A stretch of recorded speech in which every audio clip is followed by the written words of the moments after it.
आपको पता है कि परमेश्वर ने आदम और हवा को बनाने से पहले स्वर्ग में सब कुछ बनाया और उसी के साथ साथ खुदा बाप ने एक वर्शिपर को भी बनाया जिसका नाम था लूसीफर, जिसको हम लूसीफर कहते हैं। तो वो परमेश्वर की आराधना करता था, स्तुति करता था, उसकी तारीफ़ करता था। और जब वो चलता था, उठता बैठता था या जब अपने पैरों को हिलाता था तो उसके शरीर, उसके देह में से जिस तरीके से वो बनाया गया था उसमें से आराधना बजती थी, उसमें से आवाज़ आती थी, उसमें डफ और बांसुरी उसी में बनाए गए थे। मतलब उसके द्वारा परमेश्वर की आराधना होती थी और उसके जैसा स्वर्ग में आराधक कोई नहीं था, क्योंकि परमेश्वर ने उसको जब उस दूत को बनाया तो बहुत स्पेशल तरीके से बनाया। लेकिन एक चीज़ प्रभु कहना चाहता है, जब वो लूसीफर उस स्वर्ग में था, जब उसके मन में खड़े खड़े घमंड आया तो उसके बाद परमेश्वर ने उसको स्वर्ग से निकाल दिया और धरती पर फेंक दिया। जैसे ही वो धरती पर गिरा तो उसने प्रभु से कुछ बातें कही। क्या? वो जलने लगा, चिढ़ने लगा। किससे? परमेश्वर की रचना से। क्यों? क्योंकि परमेश्वर की आराधना करने वाला लूसीफर के सिवा उस समय कोई नहीं था। और लूसीफर ये सोचता था, लूसीफर एक शैतान है। ध्यान से सुनना इस बात को। शैतान अपने मन में ये विचार करता था कि मेरे सिवा इसकी आराधना कोई नहीं करता और मैं ही एक आराधक हूँ और इसने मुझे गिरा दिया, अब इसकी आराधना कौन करेगा। तो परमेश्वर ने अपनी आराधना के लिए, अपनी महिमा के लिए आपको और मुझे बनाया। लिखा है यशायाह में, अगर हम पढ़ते पुराने नियम में, परमेश्वर के बनाए हुए हम पात्र हैं। परमेश्वर ने हमें अपनी महिमा के लिए सृजा है और उसके बनाए हुए महिमा के बर्तन हैं। उसने हमारे अंदर अपने असीम धन को, असीम महिमा को रखा है। तो बात यह है कि आज भी परमेश्वर सच्चे आराधकों को ढूंढ रहा है बनाने के बाद भी। ये बहुत बड़ा प्रश्न है, सोचने वाली बात है। परमेश्वर ने शैतान को जवाब दिया, तू नहीं करेगा ना मेरी आराधना, कोई नहीं, मैं करोड़ों को खड़ा करूँगा। लेकिन आज फिर भी बाइबल में लिखा है, नए नियम में प्रभु कहता है कि मैं आज भी सच्चे आराधकों को ढूंढता हूँ जो आत्मा और सच्चाई से मेरी आराधना करे। क्यों? क्योंकि आज बहुत से लोग आराधना करते हैं, वो होठों से तो मेरा आदर करते हैं, होठों से तो मेरी महिमा करते हैं, लेकिन उनका मन मुझसे लगा नहीं है। उनकी मन की कुर्सी पर कोई और बैठा है, या तो चिंता है, या अभिलाषाएं, या बुराइयाँ, या किसी प्रकार के दबाव में वो फंसे पड़े हैं, या उनकी मन की कुर्सी पर उन शैतान की चालें, वो तकलीफ़ें, या कुछ ना कुछ ऐसी अभिलाषाएं उन्होंने कब्जा बना रखा है कि वो खुदा जो द्वार के बाहर खड़ा हुआ खटखटाता है उसको अंदर नहीं आने देती। एक विश्वासी, एक वर्शिपर के मन की कुर्सी पर कोई और बैठा है। इसलिए प्रभु कहता है सबसे पहले अपने मन की रक्षा कर, क्योंकि तेरे मन में जो होता है वही तेरे मुंह से निकलता है। सबसे जीवन का स्रोत, मूल स्रोत अपना मन है। और इसलिए प्रभु कहता है जो मन में होता है वही मुंह से निकलता है। और मन के अंदर, मन के भंडार में क्या है? प्रभु के वचन में लिखा है जो तू खाता है उससे तू अशुद्ध नहीं होता, जो तेरे अंदर से बाहर आता है, वरन बुरी बुरी कल्पनाएं, विचार, व्यवहार, बुरे शब्द, जिससे तू सामने वाले को तोड़ देता है, सामने वाले का ठोकर बनता है, खुदा के वचन के विरुद्ध में जाता है और शैतान को नहीं वरन परमेश्वर को शर्मिंदा करता है। शैतान को शर्मिंदगी करने वाले काम नहीं करते एक विश्वासी, एक वर्शिपर। क्यों? क्योंकि शैतान ने एक वर्शिपर को इस तरीके से अभिलाषाओं में, शैतान की चालों में उलझा दिया है, फंसा दिया है, टाइम वेस्ट कर दिया है, या उनको ऐसी ऐसी इच्छाएं दिखा दी हैं जिसको वो एक विश्वासी, जिसको परमेश्वर एक आराधक कहता है, उस विश्वासी को शैतान ने ऐसे ऐसे उलझावने में डाल दिया है कि वो विश्वासी चाहकर भी परमेश्वर की आत्मा और सच्चाई से आराधना नहीं कर पाता है। आराधना के समय तालियां तो बजाता है लेकिन निगाहें इधर उधर घुमाता है। आराधना के समय आंखें तो बंद कर लेता है लेकिन दुनिया की चिंताएं, परेशानियां या कुछ ऐसी शैतान की चालें, गंदे स्वप्न, दर्शन, विचार, व्यवहार उसके मन में चलते हैं। या फिर जोरों से आराधना प्रार्थना कर कर अगर वो आत्मा से कनेक्ट भी हो जाता है ना, तो सिर्फ वो पल भर का होता है। उसके थोड़ी देर बाद वो एक तरीके से जैसे एक गुब्बारे के अंदर छेद कर देते हैं ना, बिल्कुल उसी तरीके से एक आराधक के अंदर से वो सारी सामर्थ, सारा आज्ञा पालन, सारी भरपूरी, सारी ब्लेसिंग, सारी सामर्थ्य निकल जाती है। और वो छेद क्या है? पाप का, अभिलाषाओं का, बुराइयों का, गलत चुनाव का, परमेश्वर से दूर जाने का, संसार से प्रेम करने का, संसार का सदृश्य बनने का, या मनुष्य को खुश करने का वो छेद है।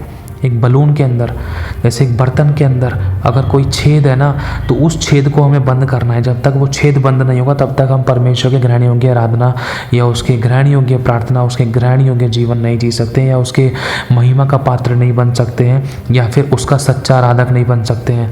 आज आराधना ना करने के हज़ार बहाने हैं, आराधना ना करने के, परमेश्वर की संगति उपस्थिति में ना जाने के हज़ार बहाने हैं।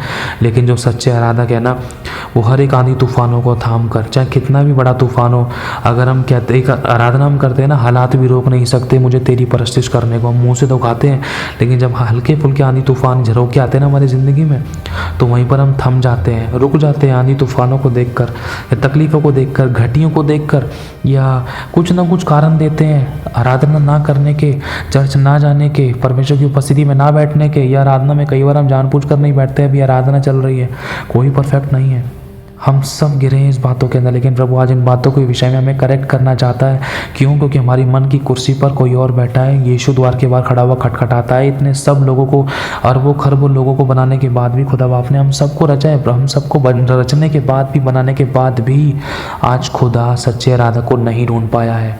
इसलिए उसकी आंखें इस पृथ्वी पर बड़ी आशा भरी निगाहों से ढूंढ रही हैं कि कब किसको परमेश्वर एक सच्चे आराधक के रूप में पाए और परमेश्वर की खोज पूरी हो। क्या वो आप है या मैं हूँ? हमें ढूंढना है, हमें बनना है इस योग्य, क्योंकि शैतान को जब तक हम शर्मिंदा नहीं करेंगे ना, तब तक हमारा प्रभु खुश नहीं हो सकता। शैतान को शर्मिंदा करने के लिए हमें सच्ची आराधना प्रभु की करना ज़रूरी है। यीशु ने अपने कामों से, व्यवहारों से, विचारों से परमेश्वर की आराधना की है, आज्ञा पालन करके आराधना की है। यीशु मसीह ने शैतान पर जय पाई है, उसके द्वारा यीशु ने आराधना की है पिता की। यीशु ने संसार पर, अभिलाषाओं पर, बुराइयों पर, गलत काम, गलत बात, गलत विचार, गलत सोचों पर जय पाई है। उस आज्ञा पालन के द्वारा यीशु ने पिता की आराधना की है। आराधना करने का मतलब सिर्फ यही नहीं है कि मुंह से गीत गा लो। अगर मैं मुंह से कितना भी अच्छा सुरीला गीत गा लूँ, परमेश्वर किसी सिंगर को नहीं ढूंढ रहा है।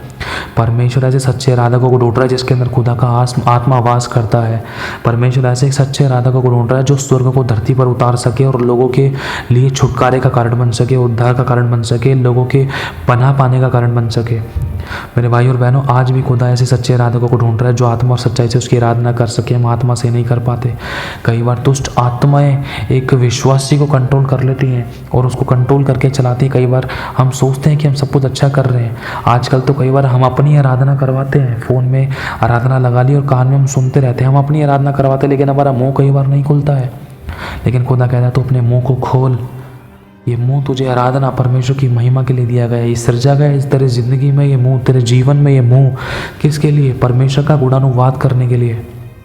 तो मेरे भाई और बहनों, आज शैतान बार बार परमेश्वर को इस विषय में बोलता है, देख तूने इसको आराधक बनाया, उसको आराधक बनाया, देख तूने दाऊद को बनाया, देख दाऊद को मैंने व्यभिचार में गिरा दिया, इसको लालच में गिरा दिया, इसको घमंड में गिरा दिया, इसको पाप में गिरा दिया, इसको घर की चिंताओं में गिरा दिया, इसको पाप में गिरा दिया, इसको बुराई में गिरा दिया, इसको कमजोरियों में गिरा दिया, इसको अभिलाषाओं में गिरा दिया। किस आराधक को खड़ा करेगा? तो किसके द्वारा तो अपनी आराधना कराएगा? आज खुदा बाप को हम लोग शर्मिंदा करते हैं और बेचारे हमारे प्रभु की नज़र आंखें झुक जाती हैं। हमारा परमेश्वर खुलकर हमारी गवाही नहीं दे पा रहा आज।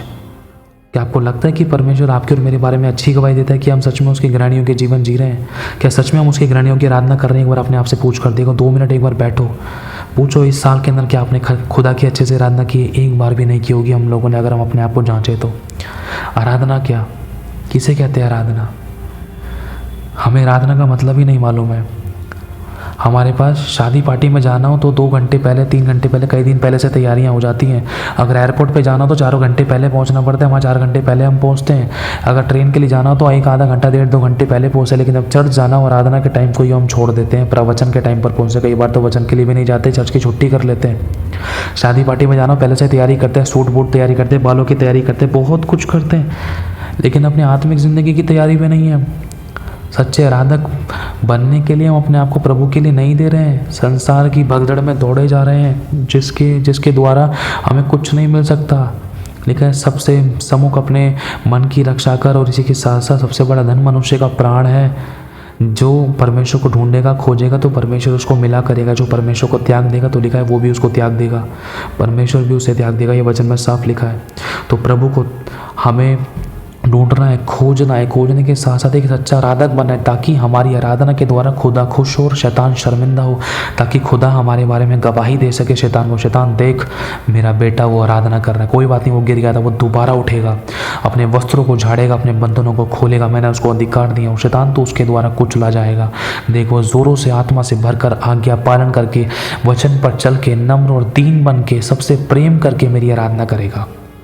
पवित्रताई में चलकर आराधना करेगा, बुराई से बैर करके वो मेरी आराधना करेगा, गलत संगति से वो दूर रहकर मेरी आराधना करेगा, वचन पढ़ के और संगति में रहकर वो मेरी आराधना करेगा, मेरे निकट आकर वो मेरी आराधना करेगा, शत्रु से प्रेम कर कर, दूसरों को क्षमा करके, दया करके, अनुग्रह करके वो मेरी आराधना करेगा। शैतान तो उसको रोक नहीं पाएगा। देख अभी वो उठेगा और दोबारा से तेरे गाल पे तमाचा मारेगा और तो उसकी ज़िंदगी से दूर हो जाएगा और खुदा आपसे बहुत खुश होगा। क्या ऐसा कभी हमने किया? क्या हमने कभी सोचा? पूरा स्वर्ग हमें झुक कर देखता है। हमारे सामने दो चुनाव होते हैं, एक होता है बियर बार, शादी पार्टी, बर्थडे, दूसरी तरफ हम उसी समय हमें चर्च जाना। अब हम चुनते क्या है? एक तरफ शैतान बोलता है ये चुन ले, चर्च आराधना प्रार्थना बाद में चल कर लियो, चर्च तो कल भी चला जाएगा, शाम को प्रार्थना में बैठ जाइए और ऐसे कर लियो, अरे ऑनलाइन देख लियो, चर्च मत जा। लेकिन एक तरफ स्वर्ग और पूरा स्वर्ग के दूत और खुदा बाप झुक कर देखता है कि मेरे बेटे तू क्या चुनेगा? अभी चुनाव करना है, अभी नहीं तो कभी नहीं, अभी चुनाव करना है। इसलिए यहोशू के समान हमें कहना है कि मैं तो मेरे घराने से नित्य यहोवा ही की सेवा करूंगा और उसी के वचन का चुनाव करूंगा और जीवन ही को चुनूंगा, क्योंकि प्रभु ने कहा कि मैं तो चाहता हूं कि तू जीवन ही को चुन, बाकी सब कुछ तेरे पीछे आएगा। तो मेरे भाई और बहनों, आज खुदा आज भी हम सबको बनाने के बाद सच्चे आराधक को ढूंढ रहा है जो आत्मा और सच्चाई से उसकी आराधना कर सके। क्या आप वो आराधक बनेंगे? वो आपसे पूछता है। कई बार चर्चेस खाली रहते हैं, कई बार लोग हाथ हिलाते हैं, तालियां मारते हैं, अन्य भाषाएं करते हैं, ज़ोरों से, बहुत ज़ोरों से बजाया जाता है, लेकिन फिर भी खुदा द्वार के बाहर खड़ा हुआ खटखटाता है और ज़िंदगी लोगों की नहीं बदलती, इसलिए वो खुदा से दूर हो जाते हैं। छुटकारे नहीं पाते इसलिए वो दूर हो जाते हैं। बदलाव नहीं आते ज़िंदगी में इसलिए वो दूर हो जाते हैं। आराधना के द्वारा हृदय और मन तैयार होता है, जिसके द्वारा जब हम आराधना के बाद वचन सुनते हैं तो वचन हमारे हृदय की भूमि पर अधिकाई से फल लाता है। अगर हम आराधना नहीं सुनते ना, अगर हम आराधना नहीं करते, अगर हम आराधना में साथ नहीं देते, प्रभु की महिमा नहीं करते, अपने मुंह को नहीं खोलते ना, तो इसका मतलब हमारे हृदय की भूमि तैयार नहीं हुई है। और जब हम सुनते तो वचन अधिकाई से बस नहीं पाता, वचन ऊपर ही ऊपर रहता है, जिसको शैतान चिंता, परेशानी, तकलीफों, बीमारी, समस्याओं या घटियों या भेदभाव, कुड़कुड़ाहट, बुड़बुड़ाहट या फालतू के विरोध, फूट हुए धर्म के कारण है ना, उन बीजों को उखाड़ देता है और वचन के बीज हमारे हृदय में जड़ नहीं पकड़ पाते, जिसके कारण हम फलवंत नहीं हो पाते। शैतान जड़ पकड़ता है। इसलिए अपने विरोधी को कमज़ोर ना समझो। मेरे भाई और बहनों, आज खुदा इच्छा रखता है क्या मेरी बेटी तू मुझे खुश करेगी और शैतान को क्या तू शर्मिंदा करेगा? आज संसार में बहुत सारे आराधक हैं, हर कोई सोचता है कि मैं आराधक हूँ, मैं भी सोचता हूँ कि मैं भी एक आराधक हूँ, लेकिन अब हमें ये सोचना है कि क्या प्रभु मेरी आराधना, मेरा जीवन तेरे ग्रहण योग्य है? भले ही प्रभु मैं बेसुर गाता हूँ, मेरे को बजाने नहीं आता है, गाने नहीं आता, क्या प्रभु मेरे आज्ञा पालन से, मेरे प्रेम करने से, नम्रता से, दीनता से, पवित्रता में चलने से और आज्ञा पालन करने से, एक दूसरे को माफ़ करने से, क्षमा करने से, दया करने से, वचन प्रार्थना आराधना में संगति में निरंतर पाए जाने से प्रभु और बुराई से बैर करने से, क्या इस कारण मैं तेरी आराधना कर सकता हूँ? हाँ, कर सकते हैं। क्या ये चीज़ अगर मैं ऐसा कर रहा हूँ तो क्या तेरे ग्रहण योग्य होगा? प्रभु हाँ बेटे, ग्रहण योग्य होगा। नए नियम में हम कहीं भी नहीं पढ़ सकते इस बात को लेकर कि यीशु ने अपने हाथों को उठाकर आराधना करी। यीशु मसीह ने मेरे भाई और बहनों अपने कामों के द्वारा आराधना करी और उसने अपने शिष्यों को प्रार्थना करना सिखाया कि प्रार्थना हाथों को उठाकर पहले परमेश्वर की आराधना करो। मेरे भाई और बहनों, आज प्रभु चाहता है आप और मैं मिलकर परमेश्वर की आत्मा और सच्चाई से आराधना करें और हम सच्ची आराधना परमेश्वर को दें। हम दाऊद के समान गिरने ना पाएं। शुरुआत में तो सही चले, लेकिन बाद में गिर गए, शैतान ने खदेड़ दिया और खुदा का आत्मा रोया। प्रभु ने कहा था कि देख दाऊद, तूने वो किया जो मेरी दृष्टि में बुरा था। पहले तो मैंने कहा था कि मुझे मेरा मन भाव व्यक्ति मिल गया है, लेकिन अब तूने वो किया जो मेरी दृष्टि में बुरा था। क्या आज आप और मैं, क्या वो सच्चे आराधक बन सकेंगे जिसके बारे में खुदा बाप शैतान को हमारे विषय में गवाही दे सके? देख मेरा सच्चा आराधक खड़ा हो चुका है, अब उसके द्वारा इस धरती पर मैं रिवाइवल, जागृति को लेकर आऊँगा। क्या वो आराधक आप बनेंगे? क्योंकि उसकी आंखें आज भी ढूंढ रही हैं कि जो आत्मा और सच्चाई से उसकी आराधना कर सके और उसका जीवन परमेश्वर के ग्रहण योग्य हो सके और वो परमेश्वर का भय मानने वाला हो, ताकि परमेश्वर उसकी निर्बलता में अपनी सामर्थ को दिखाए। आमीन। तो प्रभु आशीष दे आप सभी को। जय मसीह की। अपने आप को बैठकर 2 मिनट परख कर देखना।